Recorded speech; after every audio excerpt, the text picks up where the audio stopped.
باپ انصاف کی بات بولے، ظلم کی ناانصافی کی بات نہ بولے. کیوں؟ اللہ کا حکم ہے کہ انصاف کرو. ان اللہ یامر بالعدل. ہمارے یہاں گھروں کے اندر چھوٹے چھوٹے معاملات پیش آتے ہیں. ساس بہو کے جھگڑے، ساس بہو کے جھگڑے گھروں میں پیش آتے ہی رہتے ہیں. انسان ہے، معاشرے باتیں ہیں. اب آدمی ہے، ایک تو لڑکا ہے، ایک باپ ہے. اب ساس اور بہو لڑ رہے ہیں. اس میں بھول کس کی ہے، غلطی کس کی ہے، کس کو دبانے کی بات ہے، کس کو کہنے کی بات ہے؟ لڑکا اپنی بیوی کی رسی کھینچے گا اور باپ اپنی بیوی کی رسی کھینچے گا. یہی تو ہوتا ہے دنیا میں. باپ اپنی بیوی کی رسی کھینچے گا، لڑکا اپنی بیوی کی رسی کھینچے گا. انصاف نہ یہ کرے گا، نہ انصاف یہ کرے گا. اللہ کا حکم ہے انصاف کرو. اللہ کا حکم ہے انصاف کرو. باپ کو بھی یہ حکم ہے کہ تم دیکھ رہے ہو گھر میں ساس بہو کے درمیان میں کوئی اختلاف ہو رہا ہے تو سوچ کر غور کر کے جس کی غلطی ہے اسے دبا کر کو جھگڑا ختم ہوگا. اور غلط رسی کھینچو گے جھگڑا ختم نہیں ہوگا اور بڑھے گا. بیٹے کو بھی یہ حکم ہے کہ دیکھ غور کر کہ ماں اور بہو بیوی کے درمیان میں کون صحیح اور کون ناانصافی کرتے. تو جو ناانصافی جس کی ہے اس کو بتا کہ ناانصافی ہے اور ناانصافی کا ساتھ مت دے، انصاف کر. اس میں بیٹے کو ماں کا ادب ملحوظ رکھنا چاہیے. بیٹے کو ماں کا ادب ملحوظ رکھنا چاہیے. نہیں کہ اس نے دیکھا کہ یہ ناانصافی میری ماں کی ہے تو وہ ماں کے ساتھ لڑنے لگے. یہ بیٹے کے لیے شایان نشان نہیں ہے. بیٹے کو ماں کا ادب بہرحال اسے ملحوظ رکھنا ہے، لیکن اسے غلط بیوی کی رسی نہیں کھینچنی. لیکن اور اگر قصور ماں کا ہے تو ماں کی رسی بھی نہیں کھینچنی. جو انصاف ہے وہ انصاف کرو. اسی لیے نکاح کے موقع پر 3 آیتیں پڑھی جاتی ہیں. ہم لوگ وہ آیتیں پڑھتے ہیں اور سمجھتے کچھ نہیں. اس نکاح کے موقع پر جو 3 آیتیں پڑھی جاتی ہیں ان میں نکاح کے سلسلے کی بہت اہم ہدایات دی جاتی ہیں.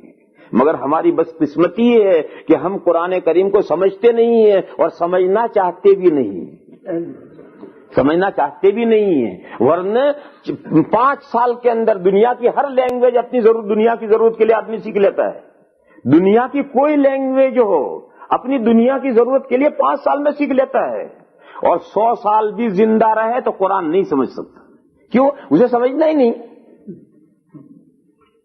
تو یہ ہماری بدقسمتی ہے کہ ہم ان ہدایات کو نہیں سمجھتے. ہم نے ایک رسم کے طور پر خطبہ پڑھ کر وہ 3 آیتیں پڑھ لی، حالانکہ ان 3 آیتوں میں نکاح کے سلسلے کی بہت اہم ہدایات دی جاتی ہیں.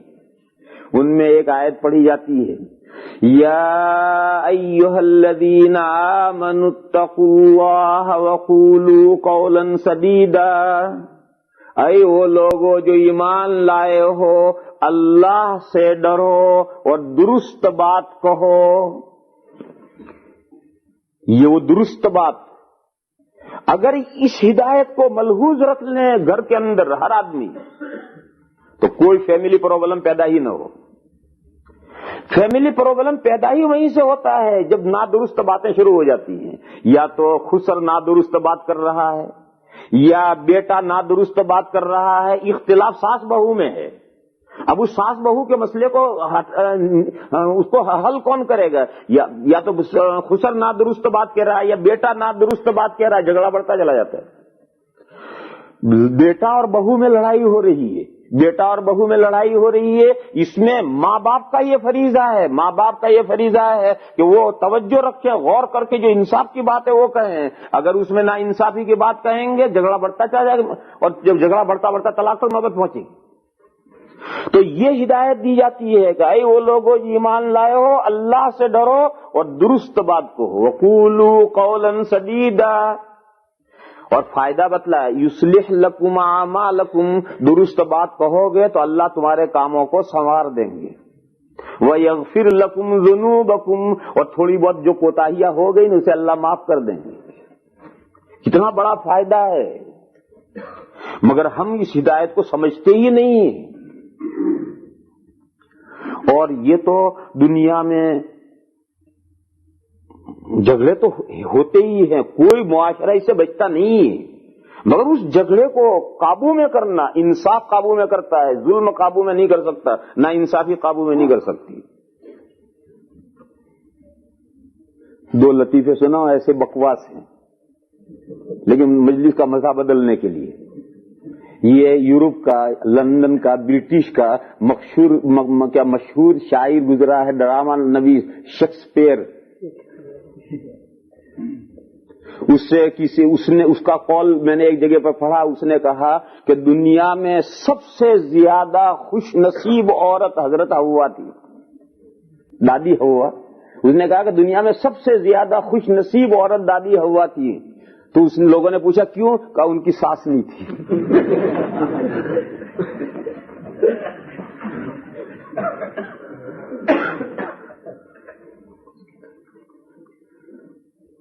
یہ تو سمجھ گئے نا اس کو۔ اب دوسرا سنو۔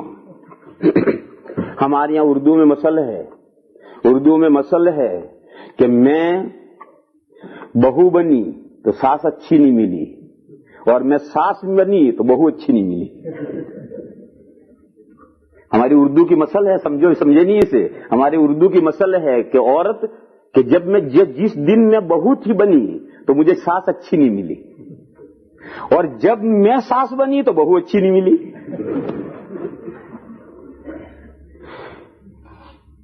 پہلے مقولے سے معلوم ہوا کہ ساری فساد کی جڑ ساس ہے، دوسرے مقولے سے معلوم ہوا کہ نہیں، سارے فساد کی جڑ یہ بہو ہے۔ وہ جس دن بہو تھی اس وقت بھی جھگڑے تھے، کیوں؟ اس کی ساس اچھی نہیں تھی۔ پھر جب اس کی اولاد بڑی ہو کر اس کے یہاں بہو آئی تو بھی جھگڑے، کیوں؟ بہو اچھی نہیں ملی۔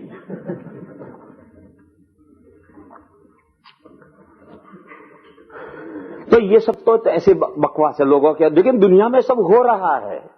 قرآن حدیث نے یہ بتایا کہ یہ پرابلمز ہیں، فیملی پرابلمز، اس پر قابو پا سکتے ہو انصاف کے ذریعے سے، نا انصافی کے ذریعے سے اس پر قابو نہیں پا سکتے ہو۔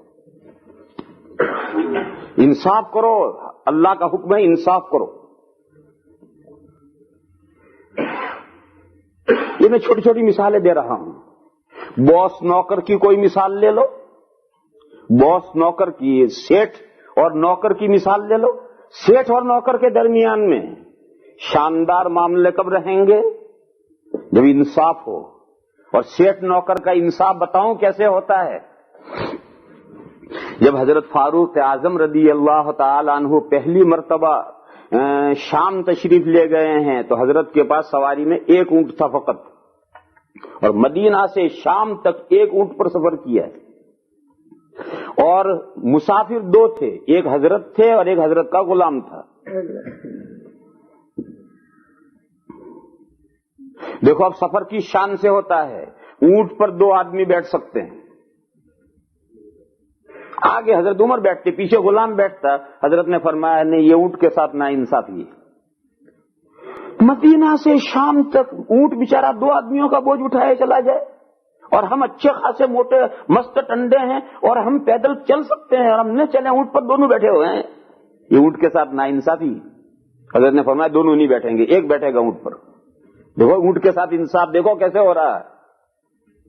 اور طے ہوا کہ 5 مائل حضرت عمر بیٹھیں گے اور غلام رسی پکڑ کے چلے گا۔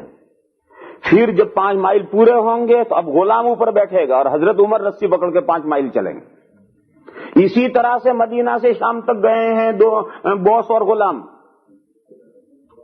دونوں ساتھ نہیں بیٹھے، حالانکہ اونٹ پر دو آدمی بیٹھتے ہیں، لیکن اونٹ پر ایسے میل 2 میل 5 میل جانا ہو، بس سفر ختم تو دونوں آدمی بیٹھ جائے تو کوئی حرج نہیں۔ لیکن مدینہ سے شام تک کا اتنا لمبا سفر، اور اتنے لمبے سفر پر اونٹ پر 2 آدمیوں کا بوجھ لاد دینا، جبکہ دونوں آدمی توانا طاقتور ہیں، چل سکتے ہیں، اور کیوں نہ چلیں، اونٹ پر اتنا بوجھ کیوں لادیں؟ تو پہلا تو انہوں نے انصاف اونٹ کے ساتھ کیا کہ سارا بوجھ تجھ پر نہیں لادیں گے، ایک آدمی تجھ پر بیٹھے گا، 2 نہیں بیٹھیں گے۔ پھر جو ایک بیٹھے گا تو جتنی دیر حضرت عمر بیٹھیں گے اور یہ چلے گا، اتنی دیر یہ بیٹھے گا اور یہ چلیں گے۔ چلتے گئے چلتے گئے چلتے گئے۔ پہلے تو غلام نے بتھیرا انکار کیا، لیکن حضرت کا مزاج تھا، اس لیے غلام نے کھائی نہ کھائی مان لیا۔ لیکن عجیب و غریب یہ بات صورتحال پیش آئی کہ جب شام میں بیت المقدس کے قریب پہنچے تو باری غلام کے بیٹھنے کی تھی اور حضرت عمر کے رسی پکڑ کے چلنے کی تھی. عجیب و غریب منظر پیش آیا. اچھا جا کیوں رہے ہیں یہ بھی سنو. جب حضرت ابو عبیدہ بن الجراح رضی اللہ تعالی عنہ نے بیت المقدس کا فلسطین کا چاروں طرف سے محاصرہ کیا، قلعہ تھا بڑا مضبوط، کئی دن تک جنگ ہوتی رہی مگر قلعہ فتح نہیں ہوا. تو اندر جو مذہبی لوگ تھے، چونکہ تو مذہبی مقام تھا بہت بڑا، تو اندر کے جو مذہبی پادری تھے ان پادریوں نے امیر لشکر جنرل کے پاس میں یہ بات کہلائی کہ ہمارا تمہارا لڑنا بیکار ہے. اس شہر کو جو فتح کرنے والا ہے اسے ہم جانتے ہیں، وہی اس شہر کو فتح کر سکتا ہے، دوسرا کوئی اس شہر کو فتح نہیں کر سکتا. اگر تم 100 سال بھی لڑو گے تو فتح نہیں کر سکتے. وہ جو ہے اسے ہم جانتے ہیں، لہذا تم اپنے امیر کو قلعے کے قریب میں لاؤ اور ہم اسے اپنی کتابوں کی علامتوں سے اسے دیکھنا چاہتے ہیں کہ وہ جو ہمارے شہر کو فتح کرنے والا وہ تمہارا امیر ہے یا نہیں. تو حضرت ابو عبیدہ بن الجراح کمانڈر ان چیف تھے، وہ گھوڑے پر بیٹھ کر کے قلعے کے قریب گئے. اوپر قلعے کے اوپر پادری کتابیں لیے بیٹھے تھے، انہوں نے بہت غور سے مطالعہ کیا اور غور سے مطالعہ کر کے اجازت دی آپ جائیے، اور انہوں نے کہلوایا کہ تم فتح نہیں کر سکتے ہو، ہم جو امیر فتح کرے گا وہ تم نہیں ہو، تم کتنا بھی لڑ لو اس شہر کو نہیں فتح کر سکتے. یہ بتاؤ تمہارا کوئی اور امیر ہے یا نہیں. تو انہوں نے کہلوایا کہ نہیں، ہمارا جو اصل امیر ہے وہ تو امیر المومنین مدینہ میں بیٹھے ہیں، حضرت عمر ہیں، یہ تو لشکر کے امیر ہیں. تو پھر ان پادریوں نے یہ کہا کہ وہ جو تمہارے امیر ہیں مدینہ میں، جو سب سے بڑے امیر ہیں، انہیں بلاؤ، ہم انہیں دیکھیں گے. اگر ہماری کتابوں کی علامتوں کے مطابق وہی ہیں تو ہم بغیر لڑائی کے دروازے کھول دیں گے، اور اگر وہ نہیں ہیں جو ہماری کتابوں میں نشانیاں ہیں تو پھر تم کتنا بھی لڑ لو اس شہر کو فتح نہیں کر سکتے.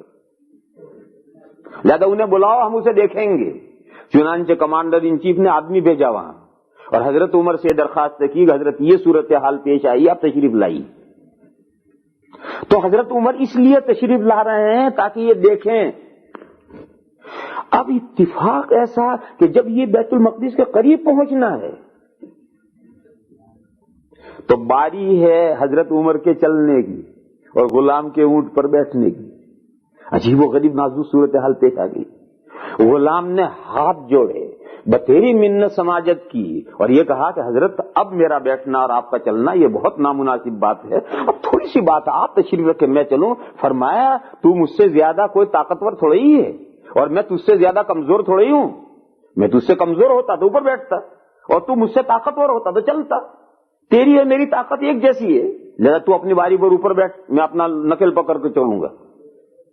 چنانچہ نکیل پکڑ کر چلتے چلتے چلتے چلتے چلتے جب قلعے کے قریب پہنچے ہیں تو اوپر سے تیار بیٹھے تھے، تو انہوں نے اوپر سے صرف اتنا ہی پوچھا، غور کر کے دیکھا منظر اور یہ کہا کہ تم دو میں سے امیر کون ہے، اونٹ پر بیٹھا ہوا یا نیچے نکیل پکڑا ہوا.